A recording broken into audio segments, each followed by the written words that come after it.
खासमा चाहिँ म अहिले गाउँमा रिपोर्टिङ गर्दै हिँडेको गाइस, तर यहाँ खोइ त रिपोर्टिङ गर्दाखेरि क्यामेरा देख्ने बित्तिकै मान्छे भाग्छन्।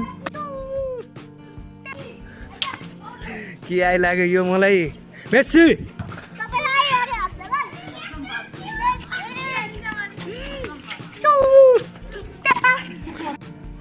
Hello guys, what is up, के छ तपाईँहरूको हल्लीचल्ली, welcome back to my channel भन्दै आज फेरि म आइसकेको छु। म चाहिँ अहिले यहाँनिर टक्क अहिले बेलुकाको 6 बज्न लागिसक्यो। त पनि छु। आज हामी के गर्दैछौँ भन्दैन त,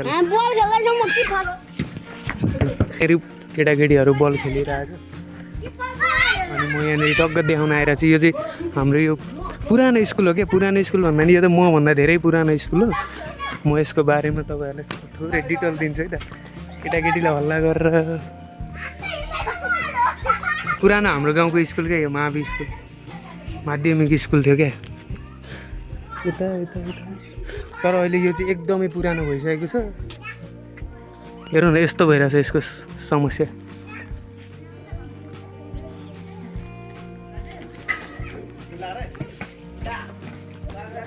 मोनबिन boarding school, English boarding school. यो चाहिँ एकदम पुरानो स्कुल हो। अहिले पनि यो चाहिँ प्राइभेट बोर्डिङ स्कुल चलिरहेछ क्या। नर्सरी, एलकेजी, युकेजी 1, 2, 3 सम्म चलिरहेछ कि अहिले पनि। अब यस्तो छ अवस्था चाहिँ यसको, अलिक नाजुक भइसकेको छ। यसलाई अब रिपेयर गरेर बनाउने भने चाहिँ राम्रो हुन्छ।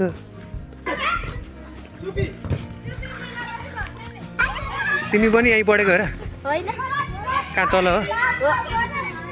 के को ड्रेस हो यो? यो पनि छ त नि? यो स्कुलको ड्रेस हो। यो पति रनिङ सुल। रनिङ सुलमा रनिङ आयो नि त? त्यो टिमको मेम्बर हो?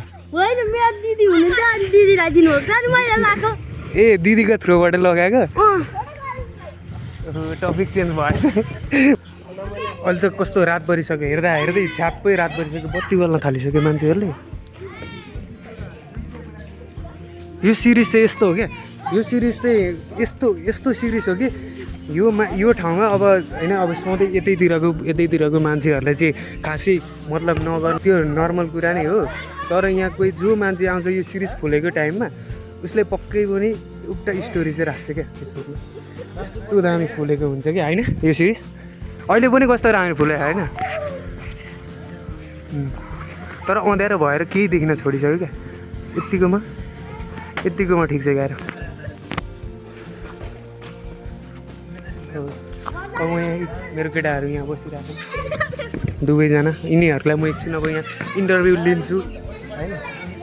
इन्टरभ्यू लिन्छु। यो स्कुल के हो त अलिकति त दिनु पऱ्यो नि। यो 62 सालको प्राइभेट बोर्डिङ स्कुल रहेछ होइन? त्योभन्दा अगाडि त सरकारी स्कुल हो नि त? त्योभन्दा अगाडि सरकारी स्कुल 62 सालको स्कुल हो। म यहाँ 72 सालबाट पास आउट भएर निक्लेको। ब्रो यहाँ कति वर्ष पढ्यो? म 1 वर्ष पढेँ नि। 1 वर्ष पढेँ। ब्रो ल कतिसम्म पढ्यो? म 5 सम्म पढेको। 5 सम्म? त्यो टाइममा 5 सम्म मात्रै थियो? 8 सम्म थियो भन्ने मलाई जहाँसम्म धेरै पहिला अलिकति अगाडि हो। पछि हाम्रो पहिले पनि हामीभन्दा 3-4 ब्याच 5 कि 4 ब्याच अगाडि यो यस्तो हो। तिमीहरूले कम्प्लिट गर्दाखेरि चाहिँ 5 मात्रै थियो हेर। हामीले स्टार्टिङ गर्दा त 8 नै थियो नि त। पहिला त डेन्जर स्कुलै थियो त्यतिखेर, पढाइ भइरहेको थियो यहाँ। अनि यहाँनिर बोर्डिङ थियो यहाँ तल यो, अनि यहाँ पढेको। त्यसपछि यहाँको विद्यार्थी तल झार्यो, अनि त्यसपछि अनि त्यहाँबाट त्यसको 2-4 दिनमा यहाँ निकाल्यो, अनि हामी यहाँबाट जोइन स्टार्ट थाल्यो। तिमीले पनि यहीँबाट सक्यौ नि होइन? यहाँ 4 सम्म पढेँ। 5 र 4 एकैचोटि निकालेर अहिले 3 सम्म बनाएको क्या। यसले चाहिँ 4 सम्म पढेको कि त्यसो। यसो ल नि त, आफ्नो ऊ राखौँ न त। किन चाहिँ स्कुल किन घट्यो त? विद्यार्थीकै कारणले हो त? बोर्डिङ किन घट्यो? बोर्डिङ नै भनौँ न है।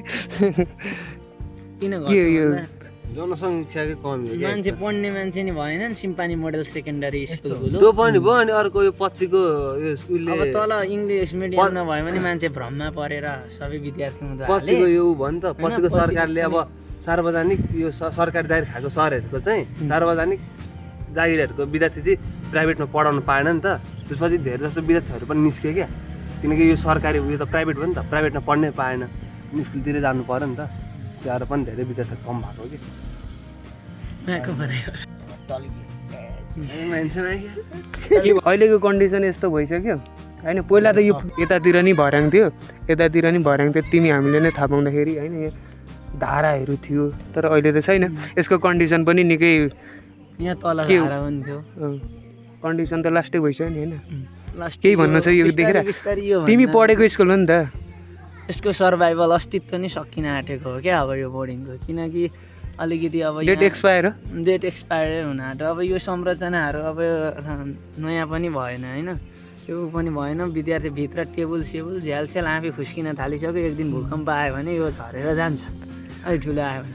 अनि यहाँ अलिकति ऊ पनि भएन, यहाँको टेक्नोलोजीहरू पनि छैन क्या, यहाँ राम्रो राम्रो टेक्नोलोजीहरू पनि छैन। यसो विद्यार्थीलाई यसो हलमा लाउने मेलो मात्रै छ, यताउति गरेर यसो पढाउने यसो जे भए पनि यहाँ धेरै तर चलेको चाहिँ छ यहाँबाट भन्नु यहाँ चलेको पनि छ। तर जति जे भने पनि यहाँबाट गएकै विद्यार्थी तल्लो स्कुलमा फर्स्ट हुने हो, फर्स्ट सेकेन्ड थर्ड। फेरि यहाँबाट पढ्ने अर्को अप्सन पनि हाम्रै ठुलो स्कुल नै छ नि त। तल जाने हो तर यहीँको विद्यार्थी फर्स्ट हुने हो।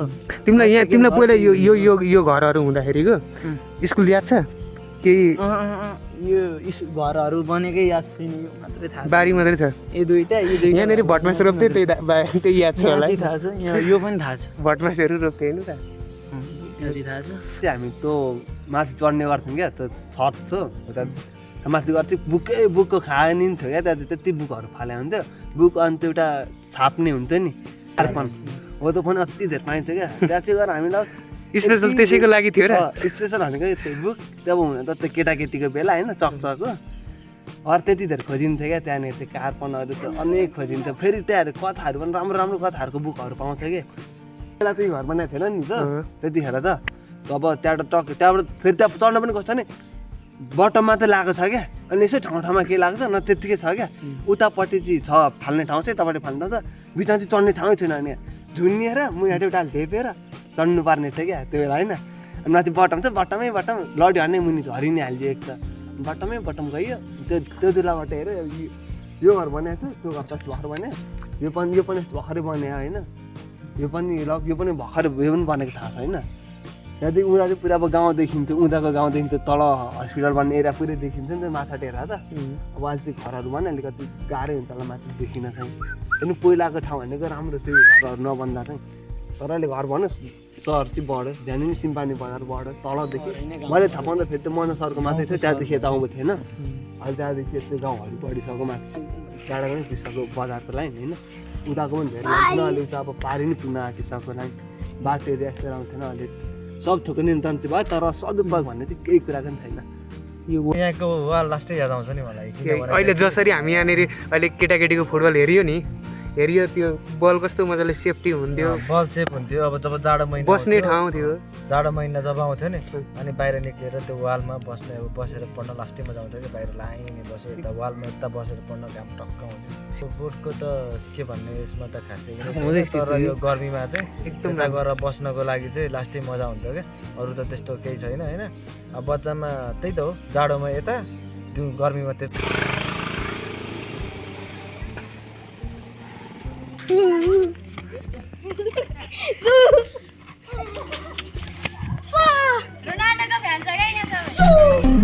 सिरिजको बोर्ड यसको मेमोरी फाल्टै छ क्या यहाँनिर।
म फेरि सबै खालको खेलकुद प्रेमी क्या म फुटबल मात्रै खेल्दिनँ क्या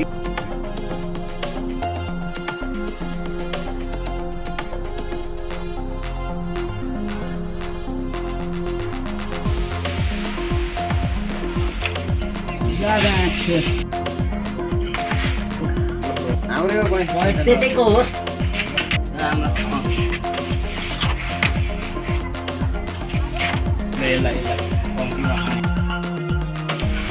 ना यार यता गोटी हाल्नुपर्छ यार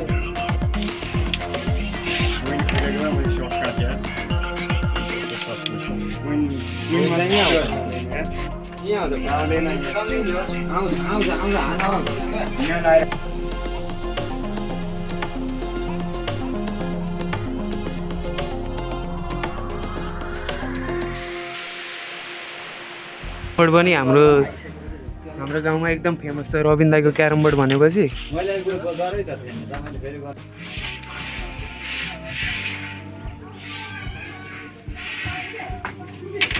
हामी गफ पनि सुनिरहेछौँ गाइस होइन अब गफ पनि सुन्ने होला मतलब हामीले यो अब धेरै त केही पनि सेयर गरेनौँ यसो हाम्रो चाइल्डहुडको चाहिँ यसो मेमोरीहरू मात्रै सेयर गरे हो मेरो पनि त्यही हो क्या अहिले जुन साथीहरूले भनिराख्नु भएको छ त्यही हो जस भिडियो अन्तिमसम्म हेरिदिनु भएको धेरै धेरै धन्यवाद भन्दै आजको भिडियो यति नै यदि हजुरहरूलाई यो भिडियो मन पऱ्यो भने लाइक सेयर कमेन्ट अनि सब्सक्राइब गर्न नभुल्नु होला है त र म यहाँलाई केटाहरूलाई भेट्न आएको छु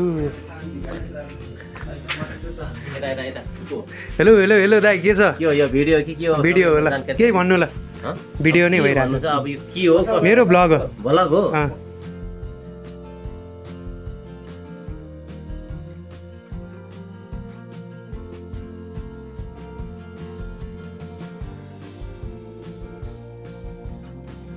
मेरो ज्याकेट यहाँ माथि छ कुल्फी त कुल्फी यहाँभित्र छ कुल्फी टन्न छ होइन के खाऊँ त अहिले अब कुल्फी खाने र